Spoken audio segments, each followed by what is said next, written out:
that could be? I'm guessing it's a young, single Pakistani woman. This is Zubeda. For your files?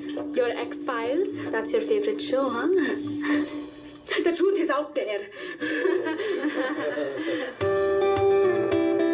Are you judging Pakistan's next top model? You know how we have arranged marriage in my culture? Oh my God, I'm so stupid. Can you imagine a world in which we end up together? I don't know. I'm looking for Emily Gardner. She was checked in tonight. There's an infection. We put her in a medically induced coma. Coma. You should call her family. Thank you, Kumail. We're going to handle things from here. I think I'm just going to wait anyway. You guys broke up. I'm not sure why you're here. I'm just going to stay for a second. Is this seat? Okay.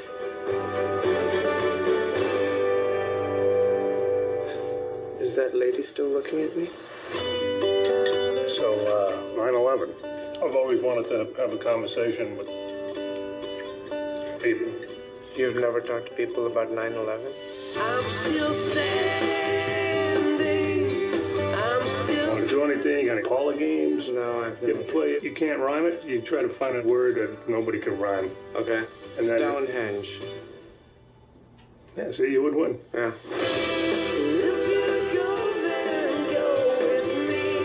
I think I screwed up with your daughter. Yeah, you did. Let me give you some advice, Kumail. Love isn't easy. That's why they call it love. I don't really get that. I know. I thought I could just start saying something and something small would come out. Aloha!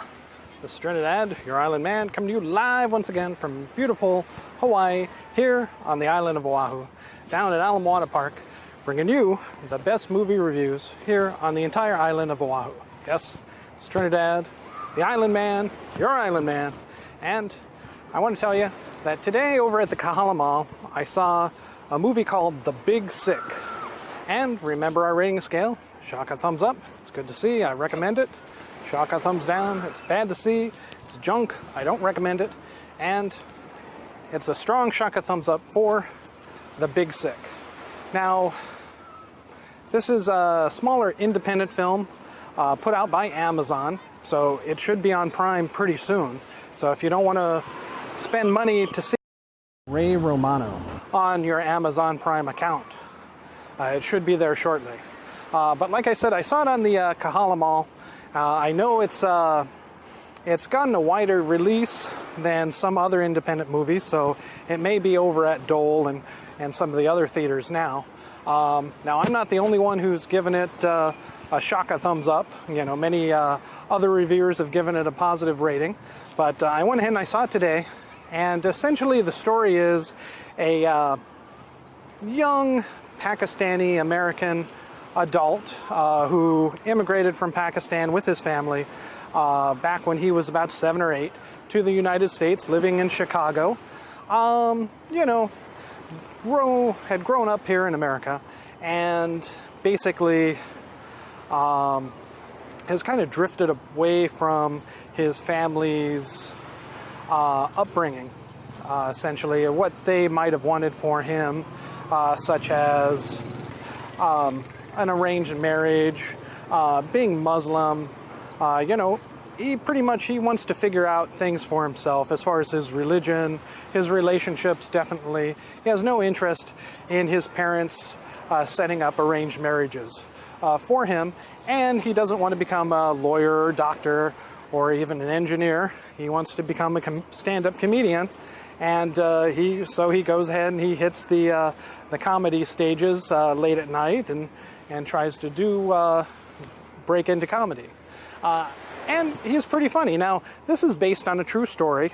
So it stars Jamil Jahadani, Holly Hunter, Ray Liotta, and Zoe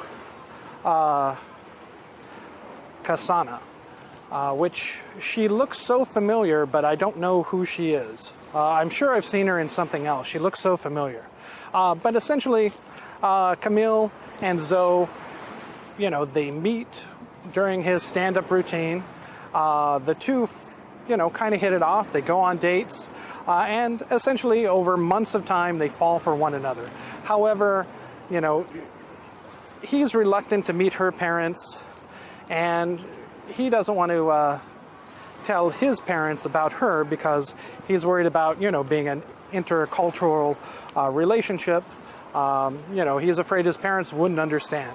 And, you know, essentially, you know, while they're seeing one another, he's still being forced by his parents to meet arranged, you know, Pakistani women for a possible marriage later on. So essentially what happens is that why it's called The Big Sick is that because they break up, and then all of a sudden she gets sick, really sick, and she falls into a coma and possibly may die. You know, you'll have to see the movie to find out what happens. But essentially, you know, in that way, he meets her parents and finds that he still has feelings for her, and the fear of losing her and seeing her in this situation brings him back to her and gives him the strength to tell his parents about, you know, their relationship. And he wants to go ahead and move forward, you know, whether she survives or not. And he basically breaks off, you know, the arranged marriage, you know, blind dates that his mother's setting him up on, which puts a strained relationship on his family. So he becomes more dependent on her family. And throughout waiting to see what happens with her illness, they grow closer together as he and his own family grow apart. All right, well, again, it's a strong shaka thumbs up. It's a little bit of a romantic comedy, so I do recommend it. It's got some good laughs. Like I said, it's based on a true story. He is a comedian, and from what I've seen, pretty funny overall. You can check him out on YouTube. There's some sets of him, you know, doing his thing. All right, thanks so much. This is Trinidad, the Island Man, your Island Man, giving you a shaka thumbs up for The Big Sick. All right, thanks a lot, and aloha.